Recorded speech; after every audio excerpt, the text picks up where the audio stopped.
The sound of a coal mine isn't the roar of the machinery. It's the groan of the roof, that low, mournful creak that tells you the mountain is waking up. Silas froze, his hand hovering over the leva of the continuous miner, his eyes locking onto the pressure gauge. It wasn't the dust that scared him anymore, nor the black lung that sat in his chest like a heavy stone. It was the silence that followed the crack. As the lights on his cap lamp flickered against the wall of pure black coal, Silas realized the way out was gone. He looked at the kid beside him. 19-year-old Dan knew that only one of them was walking out of this hole today. The alarm clock on the bedside table didn't buzz. It clicked, a sharp mechanical sound in the pre-dawn dark. Silas Vance was awake before it even happened. He had been awake for the better part of an hour, lying there, staring at the ceiling he couldn't see, listening to the wind howl through the gaps in the window frame.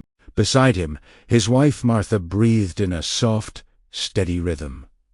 It was the only peaceful sound in a world that felt heavy. Silas swung his legs out of bed, his knees popping audibly. 30 years in the mines had taken the cartilage. It had replaced the fluid in his joints with grit and ache. He sat on the edge of the mattress, rubbing his face. His hands were permanently stained.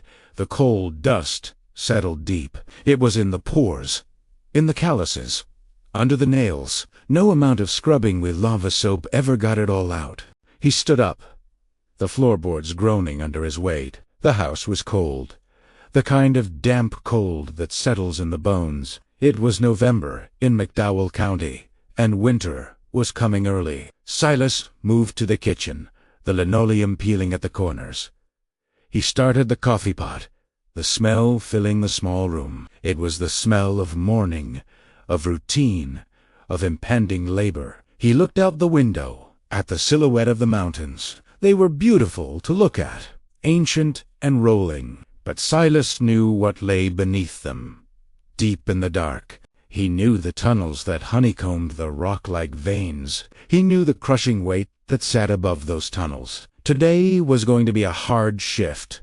He could feel it. They were running retreat mining operations in Section 4, robbing the pillars, taking the coal that held the roof up. It was the most dangerous work a miner could do. You take the support, and you let the mountain fall behind you. It required precision, speed, and a whole lot of nerve. Silas drank his coffee black, burning his tongue on purpose. He needed to wake up. He needed to be sharp today. He grabbed his lunch pail, the metal cold against his hand. Inside was a bologna sandwich and a honey bun.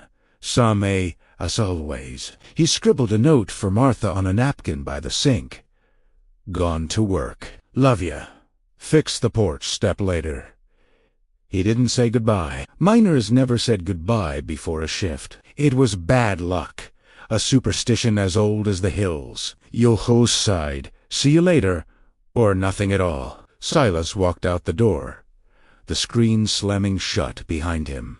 The drive to the mine was a quiet one, winding roads. His old truck rattled over the potholes of the hollow. Fog clung to the trees, ghostly and thick in the headlights. He passed the old company store, now boarded up and empty. He passed the church with the peeling white paint. This town was dying, slowly but surely, just like the men. When he pulled into the gravel lot, the sun was still hidden. The towering structure of the tipple loomed against the gray sky. It looked like a sleeping beast, waiting to be fed.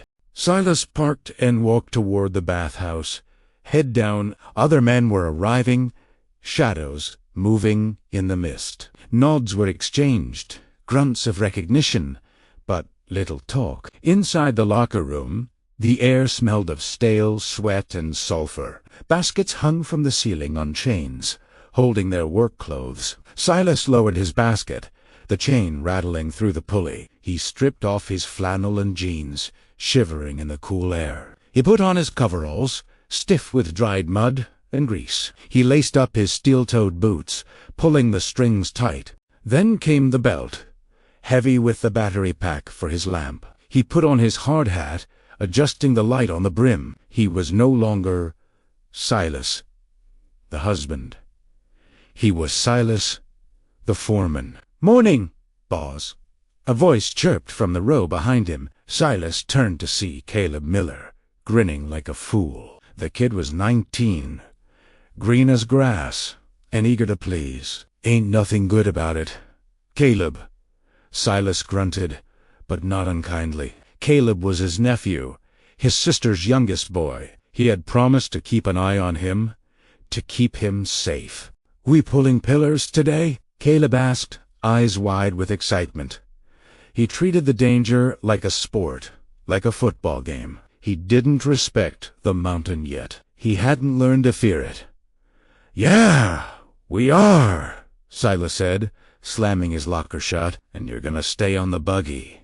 You hear me? You don't get off that shuttle car unless I say so." Caleb nodded, his smile fading just a fraction. "Yes, sir. I'll haul it as fast as you can cut it," Silas sighed, clapping a heavy hand on the boy's shoulder. "Not fast, Caleb. Smooth. Fast gets you killed." They walked together toward the cage, the elevator to the deep. The mood shifted as they approached the shaft entrance. The jokes stopped. The laughter died down instantly. The men gathered, waiting for the cage to arrive. It was the ritual of transition, leaving the world of the living. The cage arrived with a metallic screech and a clang. "Tay pillid in shoulder to shoulder, packed like Silas stood near the gate, looking out at the last glimpse of sky. The bell rang twice, signaling the hoist operator. The floor dropped out from under them, a lurch in the stomach. They descended into the earth, darkness rushing up to meet them. The air pressure changed, popping their ears. The temperature stabilized to a constant, cool 55 degrees. Down here, there were no seasons, no day, no night. There was only the seam, the black gold, and the work. The cage hit the bottom with a thud, dust billowing up. They stepped out into the main haulage way, lights cutting the dark. The ceiling here was low, maybe 48 inches high. You didn't walk in a coal mine.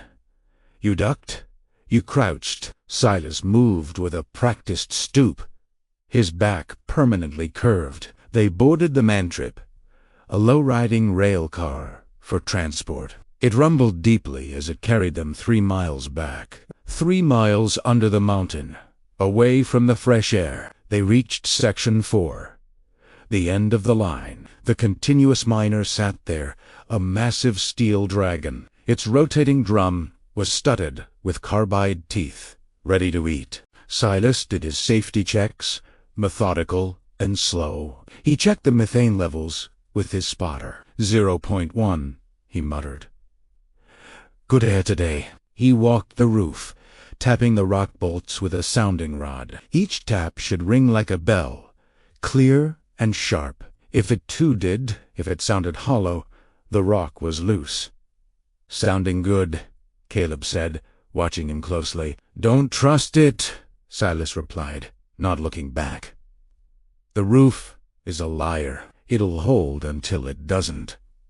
He climbed into the operator's seat of the miner. He engaged the hydraulics, the machine hissing to life. The noise was deafening as the cutter head began to spin. Water sprays kicked on to suppress the dust. Silas drove the machine forward, biting into the coal face. The black wall shattered, chunks falling onto the conveyor. For 4 hours, they worked in a rhythm of violence. Cut, load, haul. Cut, load, haul. The shuttle car, driven by Caleb, zoomed back and forth. The air grew thick with bug dust, coating their tongues. Silas chewed tobacco just to keep his mouth moist. He spat black streams onto the floor, his eyes stinging. They were retreating now, pulling back from the furthest point. They cut into the pillar of coal that held the ceiling up. As they cut, the weight of the mountain shifted above them. You could hear it working, the strata groaning and popping. It sounded like gunshots in the distance, sharp cracks. That was the pressure redistributing, finding new places to rest. "Break time!" Silas yelled over the roar of the fans. They shut the machinery down. The sudden silence, heavy. They sat on the floor, leaning against the ribs of coal. They opened their lunch pails, dirty hands holding white bread. Caleb took a swig of water, wiping his mouth with his sleeve. "My girl wants to move to Charlotte," Caleb said suddenly. Silas looked up, chewing slowly on his sandwich. "Charlotte? What's in Charlotte?" "Jobs," Caleb said. "Clean jobs. Construction, maybe." "Then you should go," Silas said, his voice serious. "Get out of here before the dust gets in your lungs, before you wake up one day and can't breathe." Caleb looked at the black walls surrounding them. "My daddy worked here, you work here. It's what we do." "It's what we did," Silas corrected him. "Doesn't mean you have to." Silas thought about his own father, killed in '68. A roof fall in the No. 2 mine, just a mile over. He never had a choice. The mine was the only economy. But Caleb had a chance. He had youth and no debt yet. "I'm serious, son. Take her to Charlotte. This mountain, it takes more than it gives back." Just then, a deep, resonant boom echoed through the tunnel. It wasn't a pop. It was a thunderclap from the earth. Dust trickled down from the ceiling, landing in their laps. Silas was on his feet instantly, his instincts screaming. "That wasn't right," he whispered, staring up. The sounding rod in his hand felt heavy, useless. He walked to the pillar they had just started cutting. He tapped the roof. Thud, thud. It sounded like hitting a wet sack of flour. "Dead." "Caleb, get to the buggy," Silas ordered, his voice low. "We're backing out. Now, leave the coal." "But we need another 10 tons to make quota," Caleb argued. "I said move," Silas roared, grabbing the boy's collar. He shoved Caleb toward the shuttle car. At that moment the world turned upside down. It started with a hiss, the sound of air being squeezed out, then the timber props they had set snapped like toothpicks. Crack, crack, crack. A machine gun fire. A breaking wood run. Silas screamed, diving toward the machine. He wasn't trying to save the coal. He was trying to save the roof. He jammed the levers, trying to raise the canopy. He wanted to create a steel umbrella for them to hide under. But the mountain was faster than hydraulics. A slab of rock the size of a school bus detached from above. It was a kettle bottom, a fossilized tree trunk. It slipped out of the sandstone smooth as glass. It slammed down between Silas and the exit. The concussion knocked the wind out of him. Blackness swallowed the light for a terrified second. Silas coughed, the dust so thick he could chew it. "Caleb," he yelled, his voice sounding small in the rubble. He scrambled over the debris, his cap lamp flickering. The tunnel behind him was gone. "Sell it? Tight." He found the shuttle car, half buried in rock. Caleb was slumped over the steering wheel. Blood was running down the side of his face, dark and slick. Silas ripped the door open, dragging the boy out.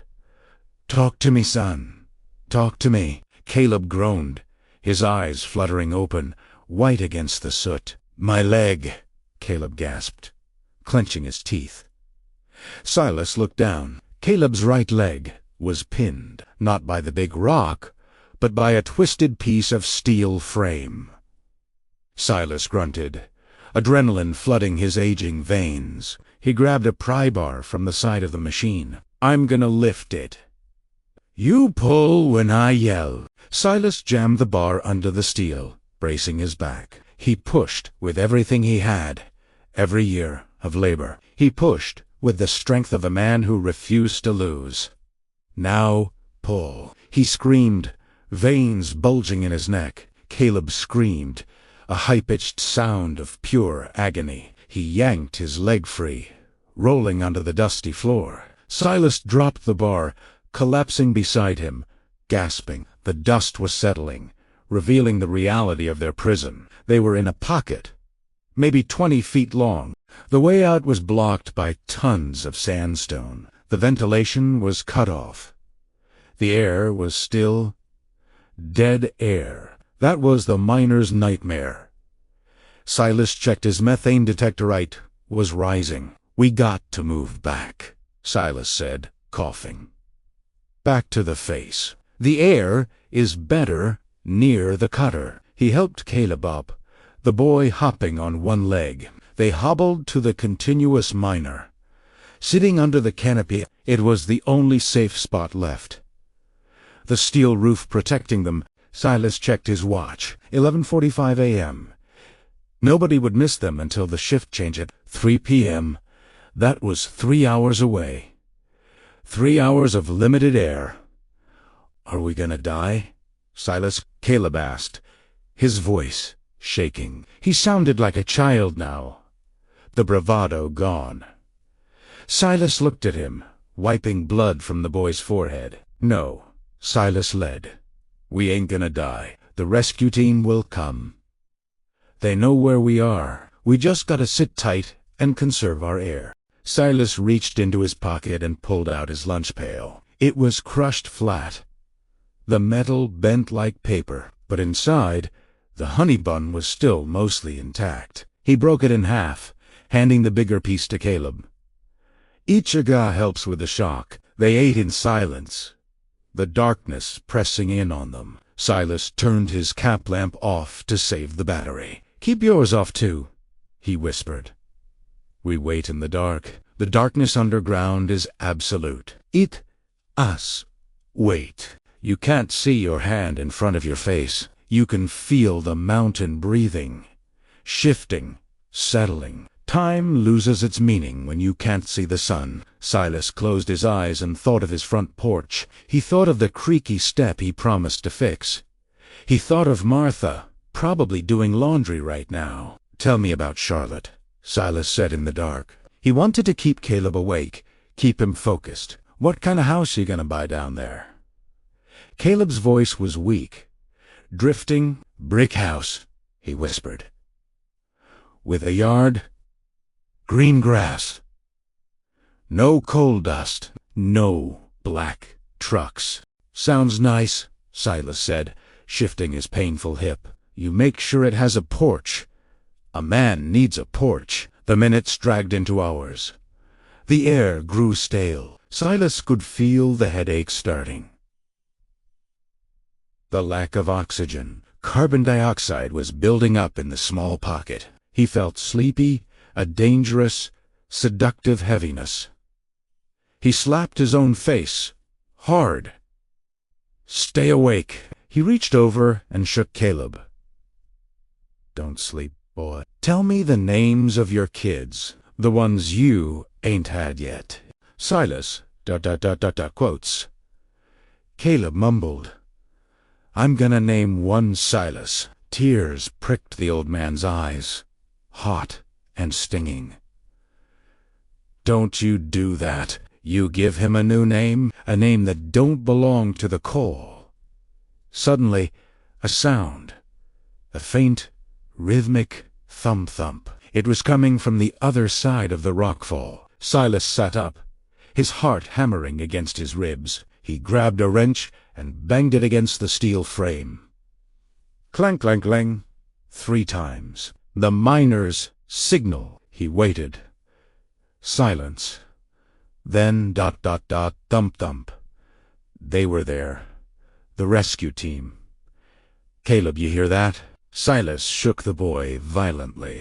"They're digging.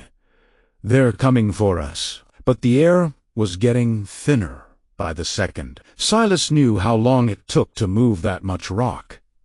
Hours. Maybe a day. They didn't have a day. Silas looked at the self-rescuer on his belt. It was an oxygen generator. Good for 60 minutes, but Caleb's was smashed, destroyed in the crash. Silas looked at the device, then at his nephew. It was a simple math problem. 1 unit. 2 men. Silas didn't hesitate. Not even for a second. He popped the seal on the canister. The hiss of oxygen. He put the mouthpiece onto Caleb's face. "Breathe," Silas ordered. "Deep breaths." Caleb tried to push it away. "No, ... Silas, ... I'm done, son," Silas said, his voice firm and final. "I've had my time. I've breathed enough of this air.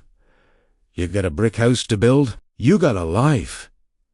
He held the mask to the boy's face, forcing him to take it. Silas leaned back against the cold steel of the machine. He felt the dizziness wash over him. Stronger now. His chest burned, his lungs crying out for fuel. But his mind was clear. Strangely, beautifully clear. He thought about the mines, the brotherhood, the pride. "We kept the lights on," he thought. "We powered the world. But the cost was always too high." He watched the green light on Caleb's mask glow in the dark. It was like a firefly, a tiny beacon of hope. As Silas's vision began to tunnel, he heard voices that weren't there. He heard his father. "Shift's over? Silas? Time to go home." He smiled in the dark, his hand resting on Caleb's shoulder. The banging on the rocks got louder, closer. He could hear the grind of a drill, the shout of men. "Hold on," he whispered, though he could barely hear himself. "Just ... Hold on." The world faded into a soft, gray mist. Light. Blinding, searing white light. Silas squinted, trying to shield his eyes. "He's coming around. Get the oxygen on him." He wasn't dead. He was on a stretcher. The air tasted sweet, sharp, and incredibly cold. He was outside. The night sky was above him. Stars. Thousands of them. Brighter than he'd ever seen. Faces crowded around him. Martha was there, crying, "Silas! Oh, God! Silas!" She grabbed his dirty hand. He tried to speak, but his throat was raw. He looked around frantically. "Caleb!" he rasped. "He's safe," a paramedic said, pointing to the next ambulance. "Legs broken, but he's alive. He told us what you did. Said you gave him your air." "You stubborn old fool." Silas let his head drop back against the pillow. He breathed in the night air, filling his damaged lungs. He felt the pain in his joints, the throb in his head. He had never felt anything so good as that pain, because pain meant he was alive. They loaded him into the ambulance, the doors closing. Silas looked out the back window at the mine entrance. The tipple stood silent against the stars. The beast had tried to eat him, but he had spit himself out. He knew, with absolute certainty, he would never go back down. The front porch was finished. New wood, stained dark. Silas sat in his rocking chair, a blanket over his legs. His breathing was raspy, a permanent wheeze in his chest. The doctor said his mining days were over. The oxygen deprivation had damaged his heart, just enough. He was on disability now. A pensioner at 58, a car pulled into the driveway, a shiny new sedan. Caleb stepped out, walking with a slight limp. He was dressed in clean clothes, a button-down shirt. He walked up the steps, smiling at the old man. "House is looking good, Uncle Silas." "It'll do," Silas grunted. "Better than before." "I came to say goodbye," Caleb said, leaning on the railing. "Moving to Charlotte tomorrow." "Got that job?" "Foreman on a framing crew." "Building houses?" Silas nodded, looking out at the mountains. "Good. That's good work. Above ground." Caleb hesitated, then reached into his pocket. He pulled out a small piece of coal.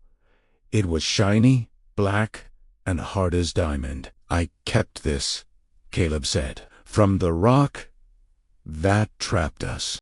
"To remind me," Caleb said quietly. "Of what?" Silas asked. "Of the price," Caleb said. "And who paid it?" He placed the coal on the railing next to Silas. "Thank you," Caleb whispered. Silas looked at the boy, really looked at him. The coal dust was gone from his skin. His eyes were clear. He had a future. He had escaped the cycle. "Go on," Silas said, waving his hand. "Get out of here. Don't look back. There ain't nothing back here but ghosts." Caleb nodded, turned, and walked back to his car. Silas watched him drive away, disappearing down the holler. He picked up the piece of coal, feeling its weight. It was cold, heavy, and ancient. He looked at it for a long time, then tossed it into the yard. He didn't need a reminder. He carried it in his lungs. He carried it in his blood. Silas Vance closed his eyes and listened to the wind. For the first time in 30 years, the silence didn't scare him. He took a deep breath of the mountain air, and he finally, truly rested.